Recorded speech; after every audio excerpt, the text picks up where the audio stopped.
Welcome in, everybody, to another edition of Pillar to Post here on the 97.3 ESPN YouTube channel. Mike Gill, Tom Morgan. All right, a Royal Rumble recap. We were there on Sunday night in Philadelphia. And, Tom, it got a little ugly for the winner, Roman Reigns, and a lot of people talking about, all right, they booed him. Was it fair? You know, they felt bad for this guy. Was it the Philly crowd who ruined this guy's moment? Right. And I think all these are valid, but hey, you buy a ticket, you can express everything you want.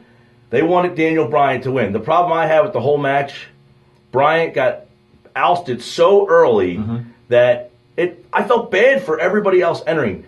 It didn't matter who you were getting booed when you entered because Bryan was out.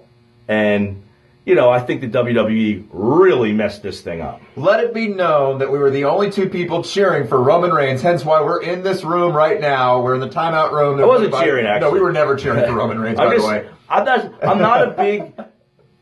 I don't hate Daniel Bryan. I'm just not, like, he's not the guy that I pick. Yeah, I know. And it was a weird Royal Rumble. It was, you know, a year ago I heard rumors that WWE was talking about having a Roman Reigns, Brock Lesnar WWE title match at WrestleMania. We get the internet feeds as well, and then we read the inside stuff. And I was thinking, you know, surely now that Daniel Bryan is back, that could finally change. Roman Reigns has a lot of potential. There's no doubt about it. I think he can be a great wrestler. I think he just needs a lot of work. He needs more time. He needs more time. He's not ready to run a half-hour match. No. He's not ready to lead somebody. And these are all components of being a main event guy. Right. If you're going to put on a show, I should say, with Brock Lesnar at WrestleMania, Brock Lesnar's not great at leading the way either. He's good at following the leader, and he's great at that. He's probably the best in the business right now. But who's going to lead that fight? Who is going to lead that show? Who is going to be the lead in the dance, really? Look, we understand what it is, but someone has to be able to go for a half an hour and be the guy who says, hey, follow my lead. I'm going to take you through this match. Much like Shawn Michaels taking Scott Hall through the ladder match. I mean, yeah, Scott Hall put on a pretty good performance, but Shawn Michaels led the way in that match. So this is going to be a situation where, look, his skill set's not there yet. He doesn't have enough moves. You know, he doesn't have the endurance. That's another problem. He sat in that corner Sunday night and slept ass for about 20 minutes. I mean, he just couldn't get going because he had to get his breath back. I think the WWE made a big mistake. They're going to have Raw on Thursday night because it got canceled on Monday, and I'm going to see over the next 2 or 3 weeks, Tom, if they're going to try to fix the mistake they made. Right, yeah, and it is going to be called SmackDown still, but essentially it's going to be they had the Raw like kind of show, whatever, with the interviews and that sort of thing with Roman Reigns, Brock Lesnar. Roman Reigns and Brock Lesnar got face to face for the first time as well. You know, is the WWE? By the way, you could hear the WWE official handing Roman Reigns his lines if you listen close enough. Oh, really? It was pretty bad. Oh, okay. Take a listen. Go back and listen to Monday Night Raw and listen in the background. You can hear the guy feeding Reigns his lines. Sure. Yeah, but here's a great question. Is the WWE prepared to have their biggest pay-per-view of the year, their Super Bowl of wrestling, and their main event be Roman Reigns taking the WWE Championship away from a guy who ended the Undertaker streak last year at WrestleMania? Is the WWE prepared for that? That's why I still think Seth Rollins is still in the mix. He still has that Money in the Bank. I think Seth Rollins could make that match interesting. You already got Roman Reigns now in the fold. You might as well get Seth Rollins in there. He was phenomenal, by the way. He stole the show. Rumble. He stole the show. The triple threat match we'll get into, it was great. But that's a great question. Where does Reigns go at WrestleMania? We now know it's going to be Cena against Rusev. They're now beginning to put Cena in that mid-card, spot, that upper mid-card spot. What about Daniel Bryan? Who I've heard Sheamus. I mean, do we want to see Daniel Bryan and Sheamus again? This will be the third time they've wrestled against each other at WrestleMania. I mean, it's awful. Yeah, and I don't know. What strategies does WWE have now to position the non-title matches here? I think they've really put themselves in a corner here. They've given themselves, plus we don't know what's going on with Undertaker. No, we don't. I mean, there's rumors going around that The Undertaker and Bray Wyatt could have a match at WrestleMania, but honestly, nobody has heard from The Undertaker, and I really think, now that the streak is over with, if you're gonna have a match, have it with a legend like Sting. I know it's lost its pizzazz because the streak is over, but if you're gonna have one more match, have it with the match that we've always wanted to see. And it may not be a great match, but at least we get to see it in the ring. Well, here's the problem, too, for Undertaker. The wrestling lore is you go out on your back.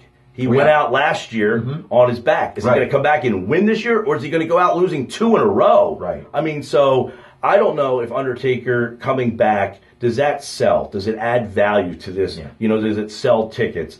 I'm not sure it does. I don't know that there's an opponent that makes that happen other than Sting. The problem is Sting Triple H has great buzz around it right now, and I think it would be a good match. I think Sting can still give you, you know, a partial schedule. I don't think the WWE wants that, but look, Steve Borden, the Sting character, the man who plays Sting, is in great shape. I mean, he could go, you know, once a month, or you know, pop him in here and there. I hate this idea that he's going to wrestle one WrestleMania match and then get out. I think right now they need characters. Sure. Their depth stinks. We saw it at the Royal Rumble. The problem was in the match, guys, when it got down to Big Show, Kane, and Dean Ambrose and Roman Reigns were the final 4, and then Ambrose went out. You knew what was going to happen. Right. So you let Daniel Bryan out. The place went bonkers. We were there. It was crazy. They were booing.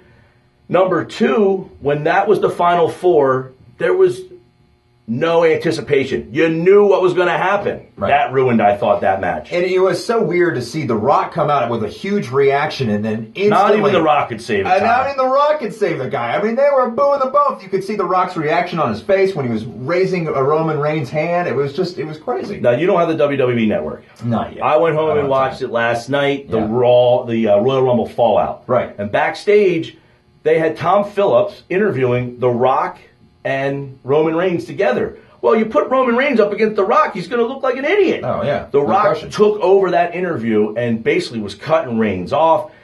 It was a bad situation, man, and he's weak on the mic. Right. He's got people against him, and I thought The Rock almost looked like he kind of was breaking character a little bit, showing his displeasure with the fans, and that's not good either. No, but you can't ignore that either. You know, he can't go out and just be The Rock and say, what a magical moment, blah, blah, blah. You can't ignore those boos, and that's why I think... Well, they addressed it on Monday Night Raw. They addressed it, and that was smart. They had to, because clearly when we were watching the Rumble, nobody was addressing anything. Triple H still coming out with Stephanie. They were doing their thing, looking at The Rock. Why are you here? All that stuff. The commentators weren't acknowledging the boos. I mean, up until the next week, you had to, because everybody knows what was going on. We're not stupid people. Here's the twist then. Does somehow The Rock turn on his family and enter himself Rock, Roman, and Brock in a 3-way at the WrestleMania? Yeah. Is that something they can enter? Does The Rock show up and turn on his cousin? The only problem with that is, what's the long-term gain on that? The Rock's not staying around, so he's going to turn on his cousin for one match and win the WWE Championship? I don't know. Unless they're trying to position Brock Lesnar as the most indestructible force in the history of this thing to try to convince him that, hey, we're going to let you beat The Rock at WrestleMania. Right. We want you to come back. We need you to come back. And I think they have to have him come back, Tom. If he's gone, what are you going to watch? John Cena, Rusev? Which, by the way, I was surprised as you were on that Raw last night when they were mentioning the few things that were going on the upcoming pay-per-view, which is called Fastlane. Rusev is going to face Cena at Fastlane. Well, you didn't see the fallout on the WWE Network. I did see that. They did show that on Raw. They did show that. But it was like, okay, so we're going to give you this. Did you hear what Michael Cole said, though?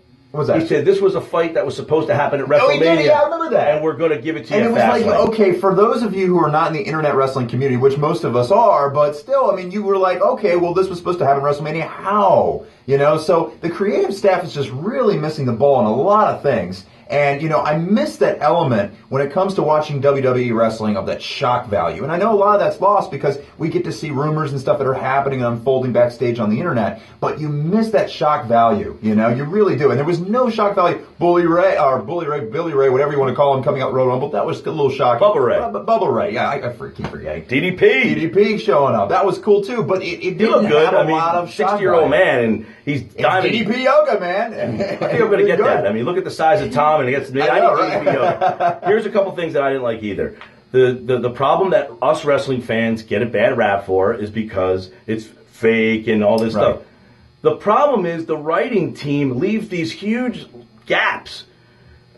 You had Rusev hanging out on the floor you got to let the announcers know that. They sounded like they forgot it. Mm-hmm. Curtis Axel got jumped on the way in. He never made it to the ring. So, which we're missing out. That nobody really said they need to have a rule in place. Hey, if you don't make it to the ring by X amount of time, you're eliminated. Like Curtis Axel did not get to the ring in 30 seconds. Therefore, he's not an entry. Rusev is out on the outside. The announcer sounded like because when we were there, when he threw the two guys over the top rope, which, by the way, you have you have Kane and Big Show, two of the biggest men who have ever wrestled in the WWE, and Roman Reigns takes both of them at the same time and throws them over the top rope. I'm supposed to really, that's a problem I have too.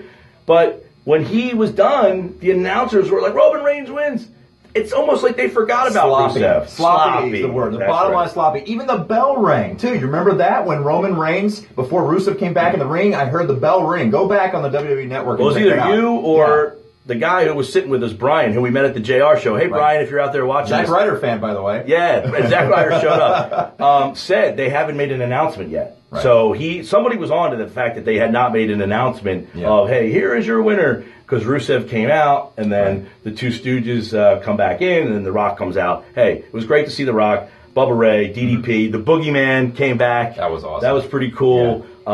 I don't know that there was any other ones that jumped out off the page that I. Holy hell, Titus O'Neil's here. It was really sloppy. There was a lot of great entries that they could have utilized. I was really expecting to see Randy Orton. I know they're holding off Sheamus as a very big heel turn there. What they should have done, though, too. There's a lot left over. So, and what they should have done, Ziggler was number 30. Mm-hmm. Why not let him make Reigns look good? Right. Let him go with Reigns for about 10 minutes. Sure. Put him in a little earlier and let him help Reigns look like he can go. Instead, you had him thrown out. He was in there. Hey, Dolph, here you go. You're in for 2 minutes tonight. Really? I mean, come on. They botched the whole thing. That being said, the triple threat match, people are talking about it might be the best of all time. If you haven't seen the triple threat match, it was amazing. Yeah.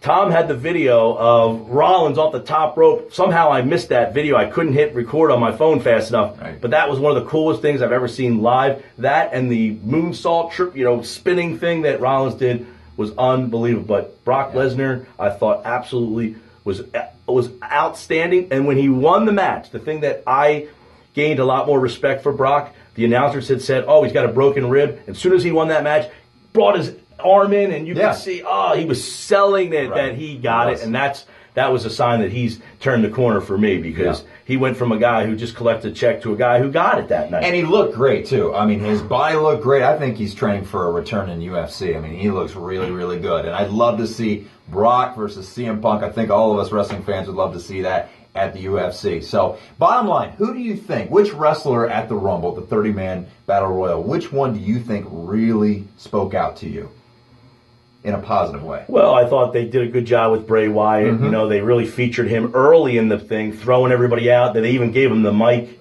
for a little bit. This is my ear. He went one-on-one with the Boogeyman. That was kind of cool. He eliminated, I believe, Harper and Rowan. Mm-hmm. Well, Rowan was never officially in, but you had that little dynamic there. I thought they made him look good, and I thought the whole reasoning was they were going to set him up to look strong so that he could maybe go against The Undertaker. They have to have a reason. Hey, this young guy came in. He was one. Other than that, I don't think anybody really stood out. I mean, obviously, the Daniel Bryan came in. He did a good job, but, he was gone halfway through. Yeah. So Bray Wyatt would probably be the answer to the guy who really, I think, gained the most from the match. I would agree, and I think Bray Wyatt really gained the most, and we'll just have to see. I mean, this WrestleMania is looking a little shaky already, so hopefully in the next couple months things will change up. Of course, the road to WrestleMania continues here. Pillar to Post. Any questions, comments, whatever, make sure you hashtag it Pillar to Post. Right? Number two, Post.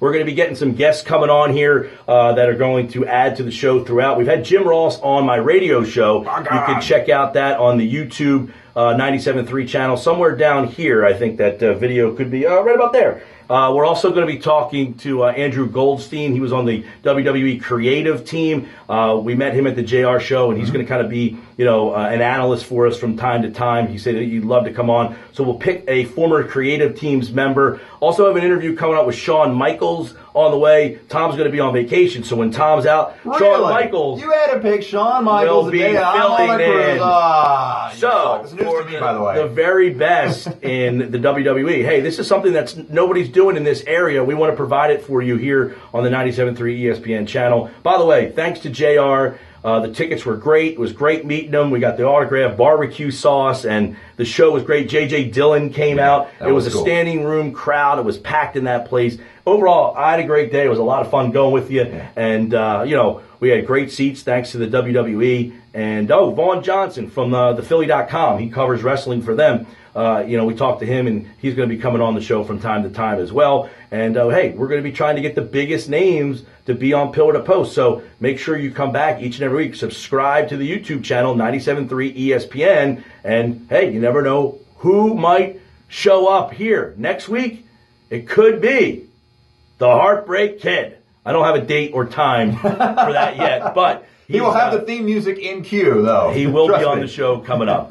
All right, Tom, any final thoughts? We got Raw coming up on Thursday, so we're going to be back with a Raw review probably on Friday. Yeah, Daniel Bryan's going to be facing Kane in a casket match. Don't tell me that. Yeah, that's going to happen. So we'll see what happens with that. Obviously, we're also going to see a little bit of build-up with the Triple H and Sting stuff some more, because Triple H is going to be confronting Sting face-to-face at Fastlane, and that's happening in 4 weeks. And so, of course, more build-up. Hopefully more build-up with this John Cena-Rusev thing, because an afterthought on the WWE Network doesn't do me justice. I saw the clip. It doesn't really do me enough to say, all right, those guys have to face each other at WrestleMania. So there's a lot of things that are going to happen. Hopefully WWE Creative gets it together. Hopefully Seth Rollins will be cashing in his briefcase at WrestleMania to carry this match, please. I know Brock Lesnar's going to do a good job. Hopefully Roman Reigns can prove us wrong. By the way, real prove us fast, wrong. do you think that it was a blessing in disguise that they had no live show the Monday following, no crowd reaction on Roman Reigns? Was that a blessing in disguise? Gave them a day, a couple days now to let that crowd simmer down from Reigns winning. Now on Thursday, maybe the crowd has changed their opinions a little bit. They saw him speak. Well, I thought Heyman helped them out a lot, by the way. He did. And that was great. He was unbelievable. Heyman was unbelievable. Heyman always carries his people, and we'll just have to wait and see what happens. But, like I said, it just depends on where the next event is. I mean, if it's in the Northeast, he's going to get booed. Okay, so hopefully we'll hope for the best and keep it here. Pillar to Post. Last comment from me, WWE Network. Each week I'll give you a different thing to watch. Many of you probably have seen this, maybe not.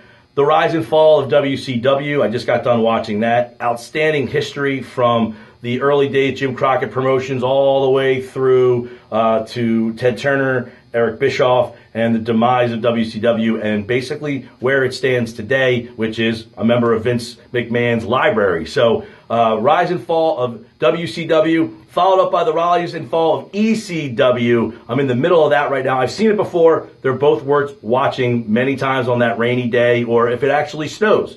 There's something to watch on the WWE Network, which is only $9.99, and they didn't pay us to say that. For Tom, I'm Mike. This is Pillar to Post here on the 97.3 ESPN YouTube channel.